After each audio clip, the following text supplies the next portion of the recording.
இது வந்து ஒரு விளம்பர மாடல் அரசா பெண்கள் பாதுகாப்புக்கு என்றைக்குமே திமுகனாலே பெண்கள் பாதுகாப்பு ஒரு அச்சமான சூழ்நிலை தான் உருவாகும். அதுக்கு ஒரு எடுத்துக்காட்டு அண்ணா யூனிவர்சிட்டியில ஒரு பாலியல் ரீதியான ஒரு பிரச்சனை வரும்பொழுது உயர் நீதிமன்றம் என்ன மாதிரியான அணுகுமுறையை அன்னைக்கு காமிச்சாங்க.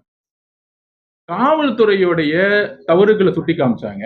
கடைசியில உயர் நீதிமன்றமே இதை என்கொயரி பண்றதுக்கு 3 ஆபீசர் அப்பாயின்மெண்ட் பண்ணாங்க.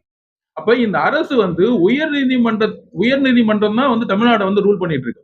எல்லா இடத்துலயுமே வடகாடு பிரச்சனையாகட்டும், உயர் நீதிமன்றம் வந்து டைரக்ஷன் கொடுக்குறாங்க. அண்ணா யூனிவர்சிட்டி பிரச்சனையா இருக்கட்டும், அது வரைக்கும் யாரும் வரல. துணை முதலமைச்சர் அவர்கள் அந்த அண்ணா யூனிவர்சிட்டி பிரச்சனை போது 15 நாள் எங்க போனார்னே தெரியல. எப்படி வந்து அன்றைக்கு இருந்த அமைச்சர்கள் மேல வந்து குற்றச்சாட்டு இருந்ததோ, அதே மாதிரி அண்ணா யூனிவர்சிட்டியில இன்றைக்கு இருக்கக்கூடிய அமைச்சர்கள் மேல பல்வேறு குற்றச்சாட்டுகளும், புகைப்படங்களும் போது அந்த அமைச்சர்கள் வெளியே வந்து பதில் கூட சொல்லல. ஒரு 10, 15 நாள் மா சுப்பிரமணியன் அண்ணன் வந்து காணாம போயிட்டாரு.